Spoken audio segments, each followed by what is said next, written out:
L'acier est liquide et rien ne ressemble plus à une coulée d'acier qu'une autre coulée d'acier. Pourtant, chacun de ces aciers en fusion a déjà sa propre personnalité, c'est-à-dire sa composition chimique, sa nuance.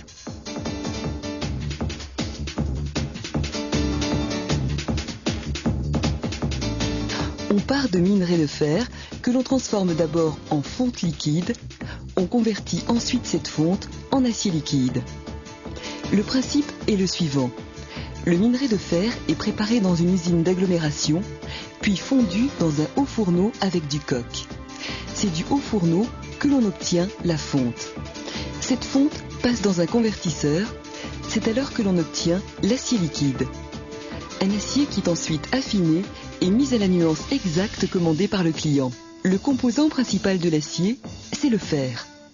Le fer n'existe pas à l'état pur dans la nature.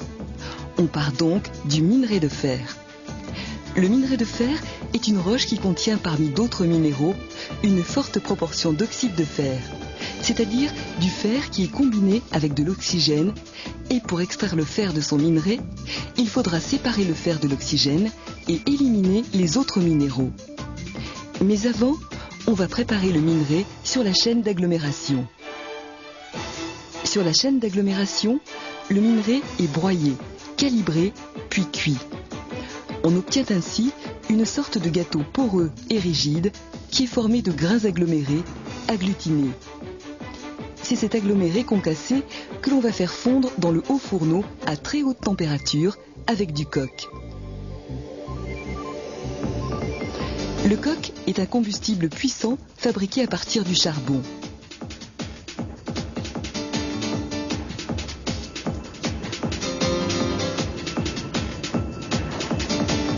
Le coke, c'est en fait du carbone presque pur. Et c'est ce carbone qui va nous permettre de séparer le fer de l'oxygène. On achemine le coke et l'aggloméré vers le haut fourneau.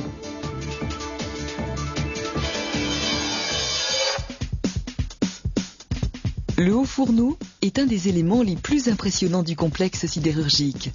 Il peut atteindre 90 mètres de haut.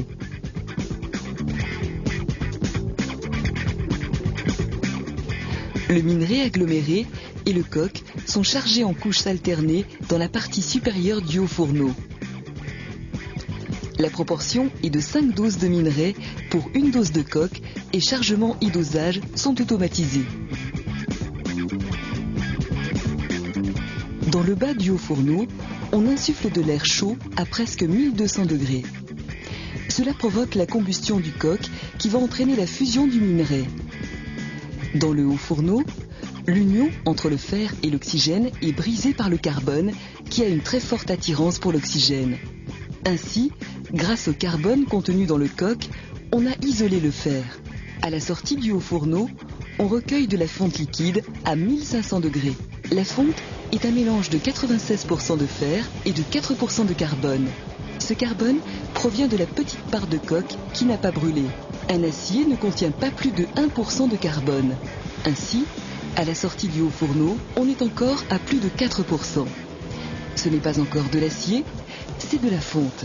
Avec 1 tonne de minerai, on fait 600 kg de fonte. Le reste est transformé en gaz et en résidus liquides qui vont se solidifier. La fonte va à l'acierie. La fonte est transportée à chaud dans des wagons spéciaux. Arrivée à l'acierie, elle est reversée dans une énorme cuve que l'on appelle poche. Cette poche est acheminée jusqu'au convertisseur. C'est une espèce de marmite géante où l'on convertit la fonte en acier. Sur le lit de ferraille, on verse la fonte liquide. On insuffle ensuite de l'oxygène pour brûler la plus grande partie du carbone et des impuretés qui sont contenues dans la fonte. Le bain est à 1600 degrés. À la sortie du convertisseur, on obtient de l'acier que l'on baptise acier sauvage, car à ce stade, il n'est pas tout à fait fini et n'est pas à la nuance souhaitée.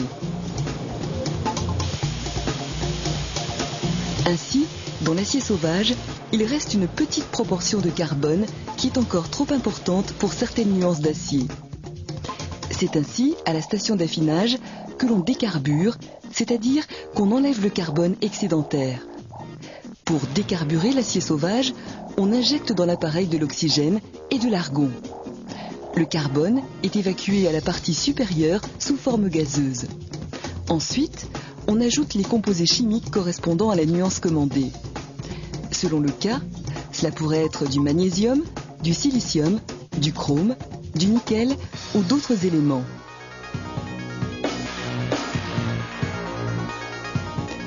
Au moment de l'affinage, tout est finement contrôlé. Les dosages sont précis, au millionième près. D'ailleurs, chaque produit possède sa carte d'identité qui l'accompagne de la commande jusqu'à la livraison. Ce sont les principales étapes de la filière fonte, tout simplement parce qu'il faut passer par la fonte avant de faire de l'acier. Avec 1 tonne de fonte, on fait 1 tonne 100 d'acier. Nous venons d'élaborer l'acier liquide. Il va maintenant falloir lui donner une première forme solide, étape intermédiaire avant sa mise en forme définitive. Dans un premier temps, nous allons créer des formes solides, ébauche par moulage dans une machine de coulée continue. Dans un second temps, nous transformerons des ébauches par laminage pour obtenir des formes définitives. Nous sommes toujours dans la scierie, au départ d'une coulée continue. On va verser les poches contenant l'acier liquide. On contrôle la température du bain. Il doit être à 1600 degrés. L'acier en fusion s'écoule en continu dans un moule qui n'a pas de fond. En traversant ce moule, le flux de métal entre en contact avec les parois refroidies à l'eau et commence à se solidifier. Le métal moulé descend, guidé par un jeu de rouleaux. Pendant la descente, le métal refroidit progressivement.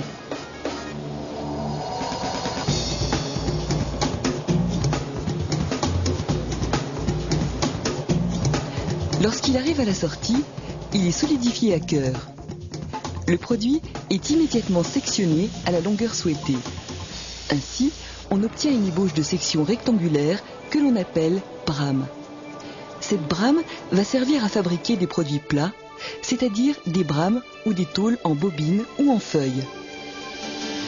Avant le laminage, on réchauffe l'ébauche dans un four pour rendre le métal plus malléable, plus facile à étirer et à mettre en forme.